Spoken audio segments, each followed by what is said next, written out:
సిసలైన నేతితో తయారు చేయబడిన స్వీట్లు సార్. ఓహో, మరేం లేదయ్యా, రేపు పెద్ద పార్టీ ఉంది, దానికి ఆర్డర్ ఇద్దామని.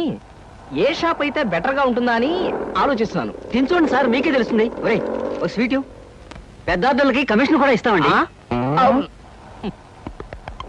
ఓహో, బ్రహ్మాండంగా ఉంది. ఇదిగో, నీకు ధనలక్ష్మి ఏజెన్సీస్ తెలుసా? ధనలక్ష్మి తెలుసండి. తెలుసా? పక్క వీధిలో బస్ స్టాండ్ పక్కనే. బస్ స్టాండ్ పక్కన 10వ నెంబర్ ఇల్లే కదండి. కరెక్ట్ అయ్యా బాబు. అమ్మయ్యా, ఇదిగో అక్కడ రేపు పార్టీ. కుర్రాడికి అడ్వాన్స్ ఇచ్చి పంపిస్తాను. 10 కేజీల స్వీట్ బ్రహ్మాండంగా ఉండాలి. 10 కేజీలు. ఓ మైసూర్ పాకు. ఈ మైసూర్ పాకు ఏంటి సార్, పాలకోవా కూడా తీసుకోండి. Thank you. స్వీట్ మాత్రం బ్రహ్మాండంగా ఉండాలి. చాలా బాగుండాలి. బాగా చేద్దాం. ఏమండి అడ్వాన్స్? ముక్క పీకడానికెందుకురా తొందర,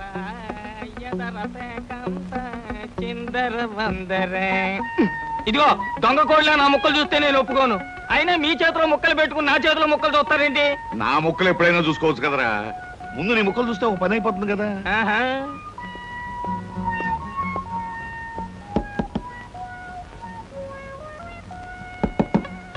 జోకర్లు బెదురుతాయి. ఇదిగో బాబు, ధనలక్ష్మి ఏజెన్సీస్ ఆపరేటర్ గారు ఉండేది ఎక్కడ? వేసుకో ముక్క, చూపిస్తాను షో తర్వాత చూపించవచ్చు కానీ ఆపరేటర్ గారు ఎక్కడున్నారు చెప్పవయ్యా. ఇదిగో ముక్క ఖర్చేయండి. ఏం ఖర్చు చేయడం ఏమిటో. మీలాంటి చెత్త మనుషులు పెట్టుకున్న ఆపరేటర్ ఎవరో గానీ త్వరలో ఆఫీస్ మూసేసి అర్జెంట్ గా పేకాట క్లబ్ పెట్టుకుంటాడు బాబు. పోనీ నువ్వు. లాభం లేదు. Yes, Dhanalakshmi agencies proprietor Koteswararao speaking. అవునవునవును, మీకు సరుకు పంపించాలి. కాకపోతే సేల్స్ మెన్ ప్రాబ్లం వల్ల వెంటనే పంపించలేకపోయాను. అలాగే త్వరలోనే పంపిస్తాను. ఓకే సార్, ఆపరేటర్ గారు మీరా? ఈ అవతారం చూసి బండలో తరుకున్నాను, నన్ను క్షమించండి సార్. మన్నించండి, ఆట అయిపోయింది. వీరెవరు సార్? మీ అసిస్టెంట్ మేనేజరా? కాదయ్యా, వీడు నా ప్యూన్ గాడు. నేను ఇచ్చే జీతం డబ్బులు కాక కనీసం నా దగ్గర నెలకి ప్యాకెట్లో 200 రూపాయలైనా ఖర్చు చేస్తాడు. మీరు ప్రొపరైటర్ అయ్యుండి ఆఫ్టర్ ఆల్ ప్యూన్ తో ప్యాకెట్ ఏమిటి సార్? చూడవయ్యా, ఆఫీస్ టైమ్స్ అయిన తర్వాత ప్రొపరైటర్ ప్యూన్ అనే తేడా లేదయ్యా, అందరూ సమానమే. అవును, ఇంటర్వ్యూకి వచ్చినట్టున్నావు, నీ పేరేంటి? కృష్ణ సార్. ఇంటర్వ్యూ కని పొద్దుననగా బయలుదేరి ఇప్పటికి చేరుకున్నాను సార్. మీరేమీ అనుకోనంటే ఒక్క మాట అడుగుతాను సార్. ఇంటర్వ్యూ కని పిలిచిన అడ్రస్ లో గాంధీనగర్ పక్క, కమలా థియేటర్ వెనకాల, రాముల వారి గుడి ముందు అని అర్థం పర్థం లేని అడ్రస్ ఇచ్చారేమిటి సార్? చూడు కృష్ణ, నేను ఇవ్వాలనుకున్నది సేల్స్ మెన్ ఉద్యోగం. సేల్స్ మెన్ అనేవాడు ఊరంతా తిరగటం, ఎలాంటి అడ్రస్ అయినా పట్టుకోగలగటం మొదటి క్వాలిఫికేషన్. ఆ క్వాలిఫికేషన్ ఉన్నవాడే ఇక్కడికి రాగలడని అడ్రస్ అలా ఇచ్చాను. 8 మందికి గాను నువ్వు అక్కడ వచ్చావు కనుక ఫస్ట్ టెస్ట్ లో పాస్ అయినట్టే. Thank you sir, thank you very much. Second test ఏమిటి సార్? అచ్చు యంత్రాన్ని కనిపెట్టింది ఎవరయ్యా? అచ్చు యంత్రాన్ని జాన్ గ్యూటన్బర్గ్. కరెక్ట్. మొఘలాయి సామ్రాజ్యాన్ని స్థాపించింది ఎవరు? బాబరు. కరెక్ట్. జపాన్ కరెన్సీని ఏమంటారు? యం. కరెక్ట్. సార్, మీరు అడిగిన ఒక్క ప్రశ్నకి నాకు సమాధానం తెలియదు. మీ ప్యూన్కి అన్నీ తెలుసు. నాకంటే అతనే బెటర్ అనుకుంటాను మీ సేల్స్ మెన్ ఉద్యోగానికి. నేను వేసిన అక్కర్లేని ప్రశ్నలకు జవాబులు తెలుసు కనుకే వీడు జవాన్ పోస్ట్ లో ఉన్నాడు. ఇలాంటి ప్రశ్నలకు జవాబులు తెలియకపోవడమే సేల్స్ మెన్ క్వాలిఫికేషన్. కనుక నువ్వు 2వ టెస్ట్ లో కూడా పాస్ అయ్యావు. ఇక 3వ క్వాలిఫికేషన్ ఏమిటంటే మన సరుకుల గురించి అబద్ధాలు చెప్పడం. ఏది, ఒక్క అబద్ధం గబుక్కుని చెప్పు. మీరు భలే అందంగా ఉంటారు సార్. అసలేవయ్యా, నా గురించి కాదు, నేను అడిగేది అబద్ధాన్ని గురించి. నేను ఇంతకు ముందు చెప్పింది అబద్ధమే sir. Correct. You are appointed as the salesmen. రేపే వచ్చి డ్యూటీలో జాయిన్ గా. Thank you sir. Good morning sir. Good morning. Potharaju,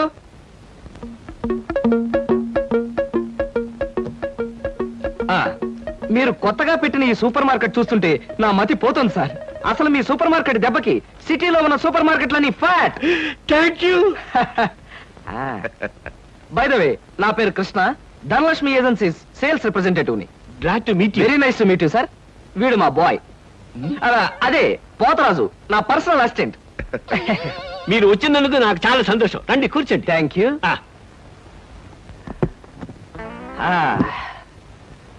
Potharaju, boys కూర్చోకూడదు కదా? అలాగే నిలబడతానులేండి. సార్, మా ప్రోడక్ట్స్ అన్ని కొంచెం మంచినీళ్ళు ఇప్పిస్తారా? బాయ్ బయటికి వెళ్ళాడు. ఒరేయ్, నన్ను ఒరే అంటావా? పోతరాజు, బాయ్స్ ని అరే ఒరే అనక అయ్యా ఏమండి అనరు కదా? అవునవును, నేను బాయ్ని కదా. జగ్గులో వాటర్ ఉంది అయ్యగారు తెచ్చి నేను నీళ్ళు తీసుకొచ్చి వాళ్ళ లేకపోతే నేను తీసుకురావాలా కదా పోతరాజు ఇప్పుడు నువ్వు బాయ్ కదా. అవును నేను బాయ్ని కదా. మీ బాయ్ ఏంటి జోకర్ లాగా ఉన్నాడు? కొత్తగా చేరాడు, మొద్దు స్వరూపం మీరేమనుకోకండి. ఆహా మిమ్మల్నే సార్. ఓహో ఏమిటయ్యా? ఒక్కసారి కళ్ళజోడు తీయండి సార్. ఆ, అరే ఏమిటయ్యా? Face reading sir. ఫేస్ రీడిగా? ఆ మొహాన్ని పట్టి ఆ. అవతల మనిషి యొక్క మంచి చెడు చెప్పడం. ఆహా. దాన్ని నేను 6 సంవత్సరాల పాటు అలహాబాద్ లో ఐజిన్ ఓవర్ అనే ఆస్ట్రేలియన్ దొర దగ్గర ట్రైనింగ్ పొందా. మీరు ఇప్పుడు ట్రైనింగ్ పొందారు? ఈ దిక్కుమాల ఉద్యోగంలో చేరక ముందు. నువ్వు కాస్త నోరు మూసుకుని నిలబడు. ఒరే ఆ ఫ్లాస్క్ లో కాఫీ ఉంది పట్టుకురా. నేను కాఫీ తీసుకురావా? ఏంటి దొరలాగా మాట్లాడతాడు? ఒకప్పుడు బాగా బతికిన వెదవాలండి. నేను వెతవనా? నువ్వు బాయ్ కదా, వెళ్ళి కాఫీ పట్టరా. సార్ ఆ, మీ ఫేస్ చూస్తుంటే ఆ. చక్కటి భార్య, చుక్కల్లాంటి పిల్లలు, లక్షల ఆస్తి ఉన్నట్టు కొట్టొచ్చినట్టుగా కనిపిస్తోందండి. ఇక ఫ్యూచర్ లో మీకు గొప్ప చేంజ్ రాబోతుంది. గొప్ప చేంజ్. ఆ. అది ఏంటయ్యా? ఆడరేఖ ఆస్తి రేఖ వరుసగా మీ రేఖలు కలవబోతున్నాయి. నిజంగా? అందులో ఆశ్చర్యపోవాల్సిందే ఉందండి. ఆ. మీ అందం మీ పర్సనాలిటీకి ఏ ఆడదైనా ఇట్టే పడిపోతుంది. సిగ్గుపడకండి. కాకపోతే ఎంత తొందరలో పడబోతుందనే విషయం చెప్పాలంటే కొంచెం స్టడీ చేయాలి. ప్రస్తుతం నాకు టైం లేదు. మా సరుకు ఆర్డర్ తీసుకోవాలి కదండి, ఏదో పొట్టకుట్టు కోసం. పద పోతరాజు. మీ సరికి నేను ఆర్డర్ ఇస్తాను. ఏదో డీప్ గా స్టడీ చేయాలని చెప్పారే, చేయండి. కూర్చుని కూర్చుని. ముందా ఆర్డర్ సంగతి ఏదో మనం తేల్చేస్తే ఆ తర్వాత మీ ఫేస్ రీడింగ్ గురించి నేను తేల్చేస్తాను. ఆర్డర్ తీసుకోండి. ఇంకా ఏం కావాలి? ఓ ఫ్రూట్ సాలెడ్. Fruits order. వద్దులే, నేనే వెళ్ళి తీసుకొస్తాను. థ్యాంక్స్ రా. బియ్యానికి 300. అమ్మా నీకు విషయం చెప్పాలంటే ఏడుపు వస్తోందమ్మా. ఏడవలసిన అవసరమే వచ్చిందిరా బాబ్జీ. ఇంట్లో నాన్న సంగీతంతో హింసిస్తున్నాడని చదువుకోవడానికి బీచ్కి వెళ్ళాను. అక్కడ వాచ్ పోయిందమ్మా.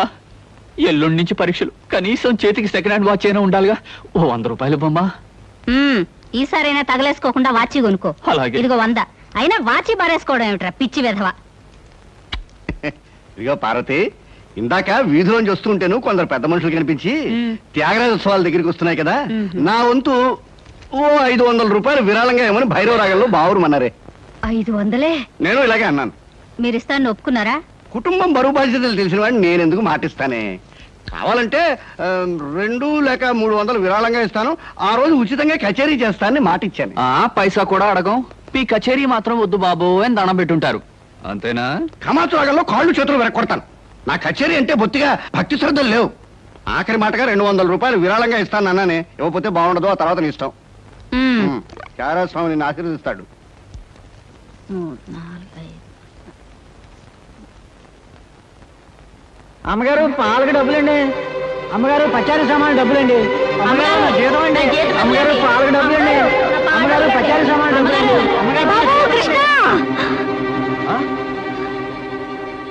నా వల్ల కాదురా.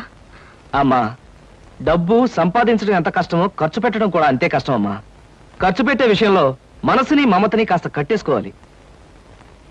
రే బాబ్జీ, బాబ్జీ, ఏంటనయ్యా? నీకు 100 రూపాయలు ఎందురా? Watch beach. ఆ? Watch beach. కొట్టానంటే దవడ వాచి బీచ్లో గోచితో పరిగెడతావు రాస్కెల్. ఇదేంట్రా? అరే ఇది ఎక్కడ దొరికిందన్నయ్యా? ఆ చమల్లాల్ కొట్లో నువ్వు తాకట్టు పెట్టిన చోట దొరికిందిరా. 75 రూపాయలు ఇచ్చి విడిపించి తీసుకొచ్చాను. ఆ 100 రూపాయలు ఇచ్చి వాచ్ తీసుకో. చూడు, ఎక్కువ భయం నటించక. రేయ్, మొహం మీద కొట్టానంటే భూపాల్ రాగంలో భారీ ఎత్తున ఎడుస్తావు. సినిమా హాల్లో తెరల మీద పువ్వులు చల్లడానికి, చిల్లర చల్లడానికి వాచీలు తాకట్టు పెట్టుకుంటారా? అడ్డగాడిదా అని. వాడు అడ్డగాడిదైతే మరి నీ సంగతి విన్నానా? నా సంగతి వేర్రా. ఏమిటి, త్యాగరాజోత్సవాలు జరిగి నెల కూడా కాలేదు, మళ్ళీ త్యాగరాజోత్సవాలు ఎక్కడి నుంచి వచ్చానన్నా? అవి త్యాగరాజోత్సవాలు కాదురా, సంగీతం నీకు తెలీదు. అవి రాగరాజోత్సవాలు. మాయ రాగరాజోత్సవాలు. సరే, పేకాట ఆడడానికి ఇంట్లో అబద్ధం చెప్పి డబ్బు తీసుకోవడానికి సిగ్గుపడాలన్నా. రేయ్, నువ్వు చెప్పుడు మాటలు చెడిపోతున్నావురా. నేను ప్యాకెట్ ఆడుతున్నాను ఎవరు చెప్పారా నీకు? ఎవరు చెప్పారా? ఎవరు చెప్పారు? చెప్తా. చెప్పు. హ, పిచ్చివాడు. ఆ మూట ఏమిట్రా? ఈ మహానుభావుడు పేకాట్లో ఓడిపోయి బట్టలన్నీ తాకట్టు పెడితే విడిపించి తీసుకొచ్చాను. అవ్వా, ఓహో అందుక ఇందాక పేపర్ అడ్డం పెట్టుకుని గదిలో పరిగెడుతున్నారు. ఏమండి మొగుడు ఏమైనా అంటే కళ్ళు పోతాయే. ఇక నేను చెప్పాల్సింది ఏమీ లేదురా. ఇదిగో 200 రూపాయలు. 100 రూపాయలు ఇవ్వరా. పితృభక్తి లేదు. రావయ్యారా అద్దె డబ్బులు తీసుకొచ్చావా? ఆ పని మీద వచ్చానండి. కానీ టిఫిన్లు పెడుతూ ప్రొఫైల్లో నుంచున్న మిమ్మల్ని చూస్తుంటే అదేదో సినిమాలో రేఖలా అనిపించి అక్కడే నిలబడిపోయానండి. కొంచెం ఇటు తిరుగుతారా? అరే రే కొద్దిగా అటు తిరుగుతారా? అయ్యో నువ్వు మరీ చెబుతావయ్యా. నేను రేఖలాగా ఉండడం ఏమిటి? ఆ అమ్మాయి నాకన్నా కొంచెం సన్నం అనుకుంటాను. సన్నం కాబట్టే మీ అంత అందంగా కనిపించదండి. చూసారా మీరు అలా నవ్వుతూ ఉంటే మీ బొగ్గ మీద సొట్టలు బాబీ సినిమాలో డింపుల్ కపాడేలాగా అనిపిస్తున్నారండి. ఆ పిల్ల నాకన్నా 1-2 సంవత్సరాలు చిన్నదనుకుంటాను. చిన్నది కాబట్టే మీ అంత మెచ్యూరిటీ ఆవిడలో లేదు. పొరపాటున మీరు పెళ్లి చేసుకున్న హౌస్ వైఫ్ గా సెటిల్ అయ్యారు గాని మీరు గనక సినిమాలో చేరినట్లయితే ఆ శ్రీదేవి జయప్రద మీ ముందు ఎందుకు పనికొస్తారండి? అదేమిటయ్యా నుంచోని మాట్లాడతావు? కూర్చో, టిఫిన్ తిందు గాని. దాందే ఉందండి. అస్సలు మీ ఫిగరు కలరు కాలేజ్ అమ్మాయిలు కూడా ఉండదండి. నువ్వు మరీ పొగిడేస్తున్నావు బాబు. ఇంకో దోశ వేసుకో. టిఫిన్ గా నన్ను పిలిచి దోసేసుకొని అతను పెడతాయేంటి? అబ్బా నీకెప్పుడు తిండి పిచ్చే. ఇంటికి వచ్చిన గెస్ట్ కు పెట్టాలి కదా. గెస్ట్ కి పెట్టి నాకు అభ్యంతరం లేదు, కానీ నాకు కూడా తగలే. తినండి. బాబు నీకు హార్లిక్స్ కావాలా, బోన్విటా కావాలా? ఉల్లాసానికి ఆనందానికి వాడండి హార్లిక్స్. అయితే అదే తీసుకొస్తాను. ఏమండి 1 మినిట్. వెనక నుంచి మీ మూమెంట్స్ చూస్తూ ఉంటే ఆ మూమెంట్ ఎలా ఉంటుందో ముందు నాకు చెప్పు, నేను తర్వాత దానికి చెప్తాను. అదేమిటండి అలా విసుక్కుంటారు? ఆ అబ్బాయి ఏదో సరదాగా మాట్లాడుతుంటే. ఏమండి ఆయన ఇప్పుడే ఇలా విసుకుంటున్నారు. ఇక నేను అద్దె డబ్బులు ఇవ్వలేనన్నా అనుకోండి ఇంకెంత విసుకుంటారో. ఆయన విసుకోకుండా నేను చూసుకుంటానుగా. అతికాదే. మీరు ఊరుకోండి. చూడు బాబు, అద్దె ఈ నెలలో ఇవ్వలేకపోయినా వచ్చే నెలలో ఇద్దు గాని. థ్యాంక్స్ అండి. టిఫిన్ తిను. ఏమయ్యా, నా తిండి తింటూ నాతో అబద్ధం చెప్పకూడదు. నిజం చెప్పు, మా ఆవిడ శ్రీదేవిలాగా జయప్రదలా ఉందే? మీరు అడిగారు కాబట్టి నిజం చెప్తానండి. మీరు మాత్రం ఈ పక్క నుంచి చూస్తే శత్రుఘ్న సిన్హా ఉన్నారు. హైట్ విషయంలో కొంచెం తగ్గారు కాబట్టి రిషి కపూర్ గారి, పెరుగున్నట్టయితే అమితాబ్ బచ్చనే. అసలు మీ పర్సనాలిటీకి ఈవిడ్ని ఎలా పెళ్లి చేసుకున్నారండి? ఏమిటోనయ్యా, నా తలరాత నా కర్మ. నిజానికి అదృష్టం బాగుంటే ఈ రేఖలో శ్రీదేవిలో చేసుకోవాల్సిన వాడే కదా. ఫ్యూచర్ లో చేసుకోవచ్చేమో. Anyway best of luck. ఈ దశ కూడా వేసుకో. ఏం మొహమాట పడకు, పళ్ళు కూడా ఉన్నాయి. అలాగే. రేఖలు మృదువుగా మెత్తగా మలయమారుతరాగల్లా ఉన్నాయమ్మా. మీలాంటి సంగీత సాముద్రిక నిపుణులు నా చేతిని పొగిడారంటే అది నాకు గర్వకారణమే. నాకు ఒళ్ళు మంటే కారణం. ఏమయ్యా శంకరయ్య, జాతకం చూస్తానని చెప్పి దాన్ని చెయ్యాలా పిసికేస్తావేంటి? రేఖలు కొట్టొచ్చినట్టు కనిపించాలంటే ముందులా పిసకాలయ్యా. సరే చూడు. ఆహా, నీ శృంగార రేఖ బంగారంలా మెరిసిపోతుందమ్మా. శృంగార రేఖ అలాంటి రేఖ చేతుల్లో ఉంటుందని నేను ఎక్కడ వినలేదే. అది నీ అజ్ఞానం. జ్యోత్సుల జోగేశ్వరరావు జాతక పుస్తకంలో దాని గురించి విపులంగా రాశారు. ఆయన ఎవరు? మా బాబాయ్. చూడండి. చూస్తాను. నీకు ధనరేఖ దివ్యంగా ఉందమ్మా. ఆయుష్య రేఖ అద్భుతం. సంతానం ఎంత ఉందండి? 2 వేసుకో. వాళ్ళు కూడా కవలు. ఉమ్. జై విజయాన్ని నామకరణం అడ్వాన్స్ గా ఫిక్స్ చేసేసుకో. లేదా కాఫీ కాంబోజలాగా అన్నా కూడా బాగానే ఉంటుంది. చాలా సంతోషం అండి. సంతానం గురించి చెప్పిన మీకు నేనేమి ఇచ్చుకోగలను? నువ్వేమి ఇచ్చుకోనక్కర్లేదు. నా చెయ్యి కూడా చూశాక నేను ఇచ్చుకుని 2 రోజులను తీర్చుకుంటాను. నా చెయ్యి కూడా చూడవా. పుట్టుకుంటేనే తెలుస్తుంది ఇది నష్టజాతకం అని. రేఖలు చూసి చెప్పు. ధనరేఖ దరిద్రంగా ఉంది. ఆయుష్ రేఖ అధ్వానంగా ఉంది. సంతాన రేఖ శూన్యం. దానికేమో 2 సంతానం అన్నావు, నాకు సంతాన రేఖ లేదంటున్నావు. ఏమిటిది? ఏం లేదని చెప్పడం నా సరదా అనుకున్నావు ఏంటయ్యా? ఇక్కడ లేదు లేదని చెప్పాను, అక్కడ ఉంది ఉందని చెప్పాను. అది కదయా, మీ ఇద్దరు మొగుడు పెళ్ళాం. నాకు సంతాన రేఖ లేకుండా దానికి సంతానం ఎక్కడి నుంచి వస్తుంది? ఎక్కడి నుంచి వస్తుందో ఆవిడ చూసుకుంటుందయ్యా. అమ్మా సుందరమ్మ, నీవు జాతకం చెప్పినందుకు నాకు ఏదో ఇప్పించావంటే మరి నేను సెలవు తీసుకుంటానమ్మా. ఏమిటి ఇప్పించేది కాదు గుడ్డు, దిక్కుమాలి జాతకం చెప్పడం నువ్వు. ఏమండి ఎందుకు అరుస్తారు? పాపం ఆయన తప్పే ఉంది, ఉన్నట్టు చెప్పారు. శంకరం గారు ఇవంతా ఉంచండి. సుపుత్ర ప్రాప్తిరస్తమ్మా, వెళ్ళొస్తాను. నమస్కారం అండి. వెళ్ళిరా.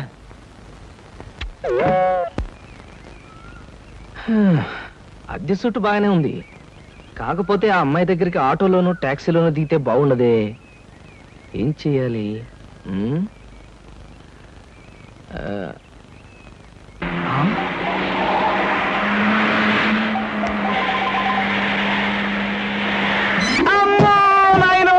బాబోయ్, ఖరీదైన కారుతో చంపాను. మనుషులు కూడా పడేసావా నాయన? సారీ బాబు, గాయలు ఎవరైనా దెబ్బలు ఎవరైనా తగిలాయా? పక్కటెముకలు పత్తెకి నెక్కిలు వాటి పొజిషన్లు తప్పాయేమని అనుమానంగా ఉంది సార్. అమ్మో లేవలేదు. మీకేం అవలేదు లేనాయనా అమ్మో! అమ్మో! కాలేదు నాయనా అమ్మో! నా కాడే కుదుగా లేనాయనా ఇప్పుడు బాగుంది. నా కాడికి అమ్మా! అమ్మా పట్టుకోండి. చేసుకోండి ఏం పర్వాలేదు అమ్మా! నాయనా. నెమ్మది నెమ్మది అమ్మా! ఇక్కడ కూర్చోండి వెనక్కి కూర్చుంటాను. అదే వాటర్ సీటు. అమ్మా అమ్మా అలాగే అయ్యో అక్కడే కూర్చోండి. అయ్యో అమ్మా సార్ ఈ మంచులు తాగండి సార్ ముందు అబ్బో ఏమొద్దు సార్. సార్ అమ్మో ఏ హాస్పిటల్కైనా తీసుకెళ్తాను ఎంత బిల్ అయినా ఇచ్చుకుంటాను ఆ. సార్ దయచేసి నా మీద పోలీస్ కంప్లైంట్ మాత్రం పెట్టకండి సార్ అమ్మో పెట్టను కానీ ఒక సిగరెట్ ఇవ్వండి సార్. 3 రూపీస్ ఒక సిగరెట్. ఈ పెట్టి ఉంచుకోండి అమ్మా అమ్మా thank you sir thank you. అబ్బా సార్ ఇప్పుడు చెప్పండి సార్ ఏ హాస్పిటల్ మిమ్మల్ని తీసుకెళ్ళమంటారు ఎంత తీసుకోమంటారు అమ్మయ్యా ఇప్పుడే తగ్గుతున్నట్టుంది. హాస్పిటల్కి ఏమీ అక్కర్లేదు కానీ నెహ్రూ పార్క్ దగ్గర నన్ను దించండి. నేను కారు దిగి ఓ 4 సార్లు ఇటు అటు తిరిగి బోన్స్ అవి సెట్ చేసుకుంటాను. చాలా థ్యాంక్స్ సార్ మీ ఎంత మంచి వాళ్ళని ఇంతవరకు నేను చూడలేదు సార్ ఇక ముందు చూడరు కూడా సార్. నెహ్రూ పార్క్ పోనివ్వండి. అలాగే సార్ పోనివ్వండి. జై నెహ్రూ పార్క్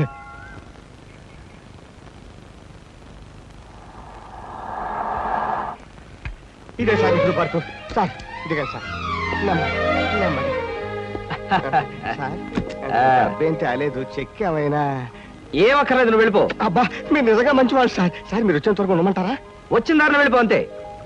ఓకే ఓకే. సాధారణంగా ఇలాంటి చిన్న చిన్న రెస్టారెంట్స్ రాను నేను. కాకపోతే ఇది మా చిన్ననాటి స్నేహితుడిది. వాడు ఫీల్ అవుతారు రాకపోతే. Excuse me sir. Hello mister James. Sorry sir, నా పేరు జేమ్స్ కాదు. ఫేస్ చూస్తే అలా అనిపించింది. మీ పర్ఫెక్ట్ రాలేదా? ఈ పూట రాలేదు సార్. రాస్కెల్. వాడికి బద్ధకం మరీ ఎక్కువ. చిన్నప్పుడు ఇలాగే స్కూల్ కూడా వచ్చాడు కాదు. ఇప్పుడు బిజినెస్ కూడా సరిగ్గా చూసుకోవట్లేదు అనమాట. It's all right. Me order ఏమిటి సార్? ఇలాంటి సాధారణమైన ఇండియన్ స్టఫ్ అంటే నాకు ఇష్టం ఉండదు. ఓ స్పెషల్ టీ తెచ్చి Okay, పెట్టు. sir. What about you? You order something? మీరు టీ తీసుకునేవాళ్ళు నేను మాత్రం తిండిపోతాను అనుకుంటున్నారా? నాకేం అక్కర్లేదు, టీ ఆర్డర్ చేయండి. అమ్మయ్యా బ్రతికానరా దేవుడా. అసలే డబ్బులు తక్కువగా ఉన్నాయనుకుంటున్నాను. నీకేం కావాలి బుజ్జి? చిన్నపిల్లలు ఏం తింటారు? అతను కూడా టీ చూద్దాం. 3 టీ. నో అంకుల్, నేను బాగా తింటాను.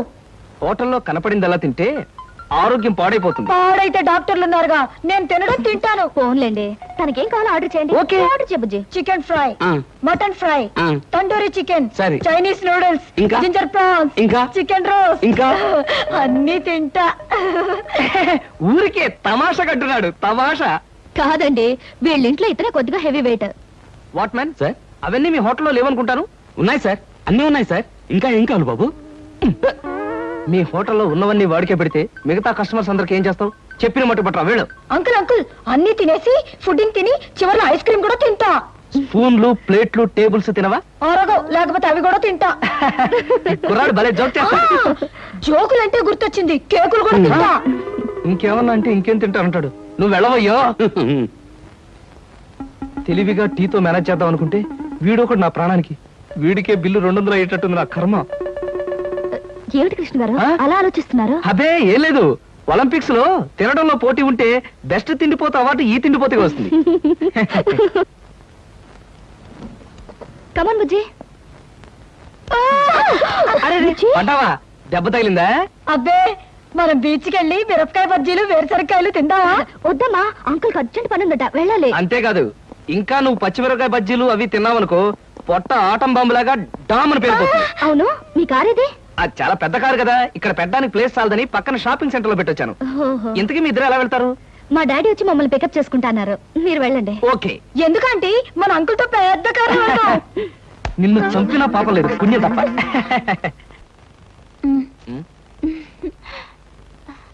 ఎందుకలా నవ్వుతో ఫైల్ ఇచ్చావుగా, వెళ్ళు. వెళ్ళిపోమంటారా? వెళ్ళకపోతే ఉద్యోగం నుంచి తీసి బయట పంపిస్తారు. ఏంటండి బాబు, ఈ మధ్యన మోహిని పిశాచం పట్టిన వాళ్ళ మహావసారగా ఉంటున్నారు. ఏడు సంగతి? సంగతి ఏదైనా సింహాచలం, పిశాచం పెట్టిందని దెయ్యం పెట్టిందని నువ్వు నన్ను అంటాం ఏమీ బాగలేదు. మరేం లేదు బాబు, ఆ మధ్యన పిశాచం పట్టిన మా బావమరిది మేనలుడు ఒకడు 3 రోజులు మీలాగే చాలా హుషారుగా ఉండి 4వ రోజున నడి రోడ్డు మీదే ఢమాల్ నెత్తురు కక్కుకుని పోయాడు బాబు. అందుకని అరే అమ్మాయి గారు వచ్చారే. మై గాడ్, సీత ఇక్కడికి వస్తుందా? Good morning madam. Good morning అమ్మాయి గారు. Good morning madam. Good morning. Good morning, morning. Good morning.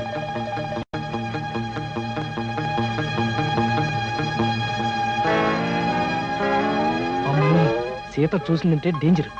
పెళ్ళైన తర్వాత మాట ఎలా ఉన్నా ముందు మనం కొంత స్టేటస్ మెయింటైన్ చేయాలి. నేను చేస్తాను రా. ఏంటి చుట్టతోడా? ఛీ! ఆ స్టేటస్ దృష్టిలో పెట్టుకుని మీ అందరికి కొత్త బట్టలు తెచ్చా. నానా, ఈ సిల్క్ బట్టలు నీకు. నేను చెప్పలేదే, వీడికి పితృభక్తి ఎక్కువ. ఒరేయ్, నేను ఈ బట్టలు వేసుకుంటే మంగళంపల్లి బాలమురకృష్ణలా ఉంటాను రా. శబాష్. ఒరే బాబ్జీ, ఈ బట్టలు నీకు. ఆహా, ఈ బట్టలు వేసుకుంటే దొంగ మొగుళ్ళు మా బాస్ చిరంజీవిలా ఉంటాను. ఎలా ఉన్నా అవి ఈ పూట వరకే. ఎందుకంటే అద్దెకి తెచ్చా. ఒరేయ్, సాయంకాలం అలా క్లబ్ దాకా వెళ్ళడానికి నాకు ఛాన్స్ ఎవరా? ఎందుకు? వాటిని ప్యాకెట్లో తాకట్టు పెట్టి ఇంటికి పేపర్ అడ్డం పెట్టుకు రావడానికే. అదేం కుదరదు. పితృద్రోహి. సర్లే అమ్మా, ఈ పట్టుచీర మాత్రం నీకు కొని తెచ్చాను. మా నాయనే నా బంగారు తండ్రివిరా. అబ్బాయి, మరి నన్ను రెడీ అయిపోమంటావా? అలాగే. కానీ ఒక్క విషయం మాత్రం గుర్తుంచుకోండి, ఖరీదైన బట్టలు వేసుకుని అక్కడ లేకి బుద్ధులు చూపిస్తే మాత్రం ఊరుకునేది లేదు.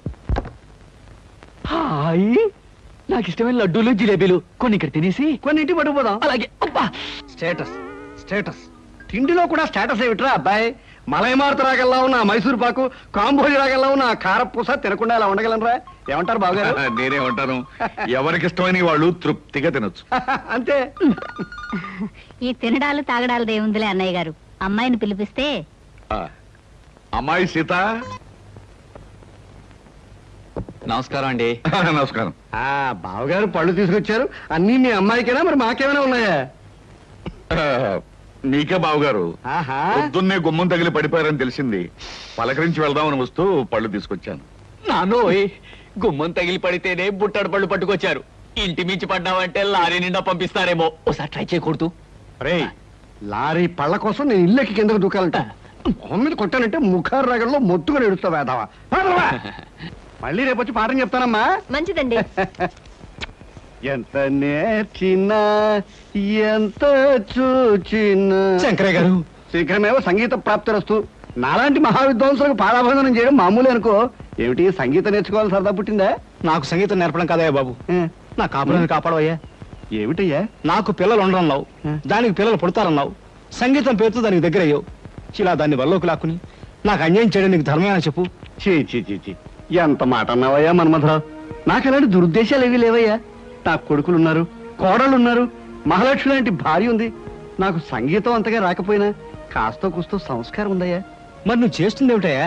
చూడు మన్మథరావు, పేకాట అనే దురలవాటికి అలవాటు పడిపోయాను. ఎప్పటికప్పుడు డబ్బులు కావాలి. జాతకం అనే నెపంతో డబ్బులు సంపాదిస్తూ ఉంటాను. మీ ఆవిడ ముందు నోటికొచ్చిందల్లా కూసి అడపా చిల్లర పుచ్చుకుంటూ ఉంటాను.